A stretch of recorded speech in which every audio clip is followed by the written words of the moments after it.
Hey guys, I'm very excited for another episode of the show about science. This is your host, Nate. Today is going to be my first in-person interview.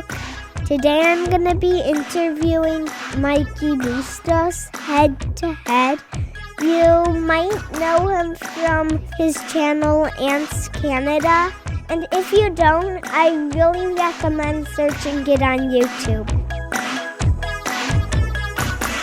So, can you tell our listeners a little bit about yourself? Yes, sure. I am Mikey Bustos. I'm originally from Canada, but I recently moved to the Philippines just maybe 5 years ago. And I run the YouTube channel AntsCanada, which is all about ants. So, Mikey, what is your favorite topic that you've done on your ant channel? Well, first of all, I must say I am so impressed that you have your own podcast, sir. Thank you for having me here. But to answer your question, I really love doing the videos where I'm feeding my ants, where I'm talking about how ants eat. That really is my favorite thing to show on my channel because people love to watch ants eat for some reason. I don't know why. I love the caramel chocolate video. You like that video? Yeah, apparently ants have a sweet tooth too, just like us humans. Maybe a sweet mandible. Maybe. Wow, I'm so impressed by you. You call it mandible.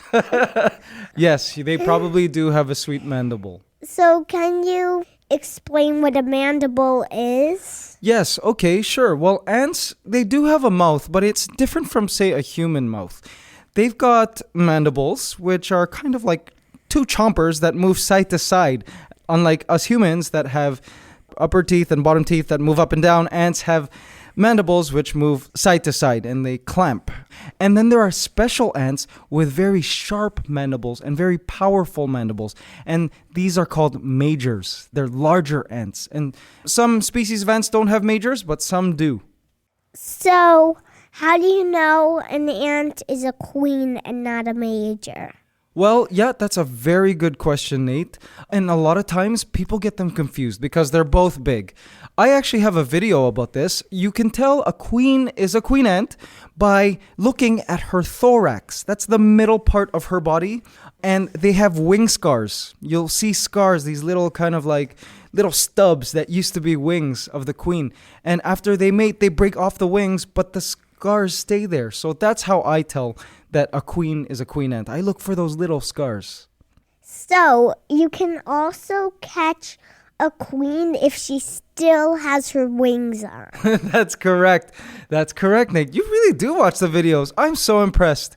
Yeah, you can catch them if they still have their wings because sometimes, for whatever reason, some queens, after they mate, they choose to keep their wings on. Kind of like a cape. They keep them on for their whole life and they still manage to have a colony even with their wings. So yes, for those of you who are looking for queen ants, catch them even though they have wings because they might just give you a colony. When do the ants start to hibernate? Well, actually, I was trying to look around at some of the ants when I just landed here this morning in Chicago, but it looks like they're starting to hibernate now. I don't see any ants anywhere. So they're probably in their nests, kind of not moving, not eating. They're just going to hibernate from now up until spring, which is around March. So they're probably sleeping now. So they're usually around October, November. That's when they go into hibernation. So, on Halloween, are the ants really scared because everybody's stomping around? That's a good question. Well, I'm not sure. Maybe they are afraid of people who are dressed around like witches and goblins and people who are stomping around. Well, ants actually are very adapted at predators that come around and larger creatures that stomp around their area. They just go deep in the ground and they're protected from all of this action outside. And some ants, when they feel a stomp on the ground, they go deeper into their nest for protection and they bring the queen deeper. So maybe that's what they're doing when everyone's going around trick-or-treating. Okay, how do all of the ants respond to global warming? Oh, that's a good question, Nate. Well, You know, global warming is affecting so many things in this world, and I bet they are even affecting the ants. And for one thing, I know global warming is changing the nuptial flight schedules of a lot of the species. Like when I was growing up, when I was your age, Laceus used to fly around August, September, around that time. But now they're starting to fly as late as October. And in some places, some ants fly in November, which is very strange. So the ants are responding to this weather change. Now that it's warmer and colder at certain times, it's affecting their schedules and their mating schedules. So it's really interesting. So, this is a question I've been wondering since I was 3. Oh, wow. Years ago, clearly. Yeah, would an ant think gold is precious like us? Oh, would they think it's precious? I'm not too sure. I don't think ants use gold like we humans do. I'm sure there are ants in this world that have dug and found gold. And to them, it's just kind of any ordinary rock. I think ants have their priorities in different places than we humans do. So I would bet no. I don't think they care about money and all of these other kind of worldly things that humans care about. Ants are kind of have their set priorities that they've had for millions of years. And again, they survived past the dinosaurs, which is amazing. Can you believe that? They survived the mass extinction of the Cretaceous period. So they have it all figured out. They know what their priorities are. And I feel like we humans have a lot to learn from them. Mm-hmm. Yeah, so can ants climb trees and leaves? Yes, Nate. Ants do climb trees and leaves. They have special hooks on their feet. And they're very adapted for climbing things and for hanging upside down. And there are some ants that are really specialized for living in trees, like weaver ants, Ecophila smaragdina. They live completely in the trees. They weave leaves together and they glue them together using the larvae silk.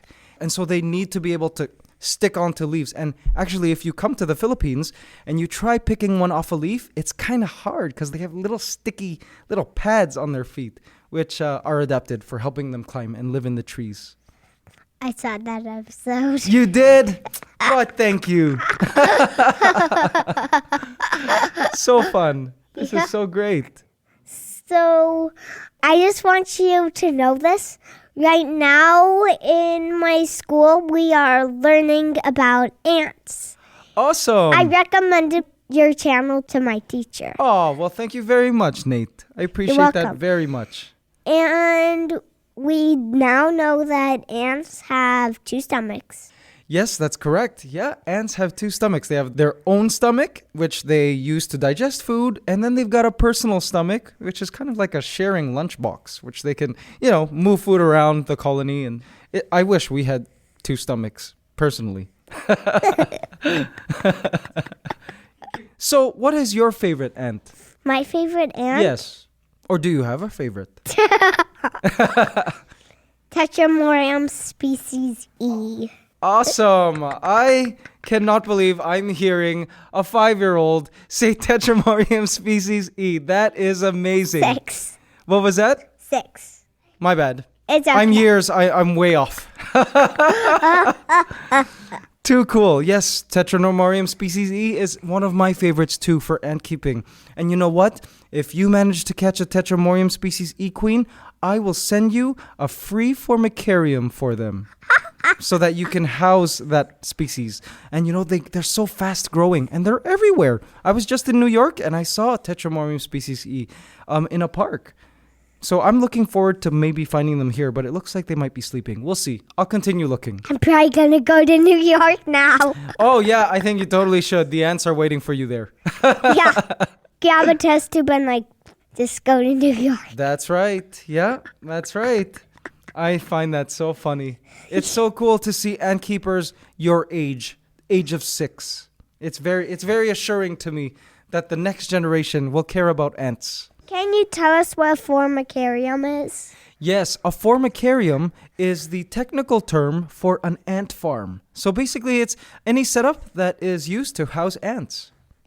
Yeah, so how do ants help the environment by creating new soil? Yes, ants are very important for the environment, for soil. Ants are so important at moving soil around. Soil from the bottom goes to the top.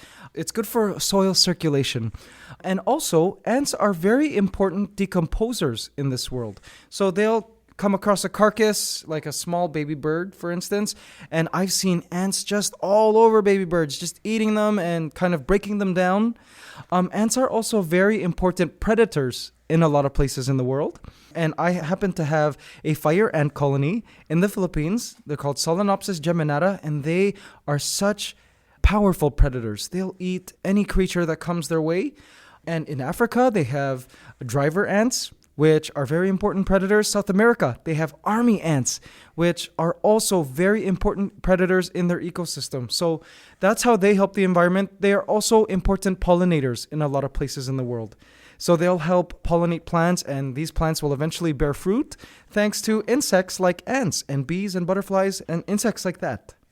So how is the Solenopsis geminata colony doing with space? You mean, are they running out of space? Yes, actually. And you know what? Before I left my home in Manila, Philippines, I made sure to give them a new outworld so that they can move in. And, I'm going to be gone there for almost 3.5 weeks. I'll be gone. So I am hoping that I've given them enough space while I'm gone. Thankfully, I have someone taking care of them while I'm gone, because I'm just afraid that I'll return and these ants will be all over my house. The colony will just be so big and they'll be boiling out of the setup. So I'm hoping I gave them enough space. Or they get a mutation and they can now cut through metal. Oh, no. I hope that doesn't happen. Yeah. I hope that doesn't. Yeah, I hope that doesn't happen either. For the sake of my other animals as well. So funny. Thank you for being on my show. You know what, Nate? It is a pleasure to be on your show. I can't wait for it to go up because I want everyone who follows Ants Canada to hear how amazing you are in the world of science and in the world of podcasts. So thank you for having me. And for all of you guys out there, be sure to follow us on Ants Canada on YouTube and check out our ant shop at AntsCanada.com. So there you have it, folks. The show about science is complete. Dad, you can shut the recording off.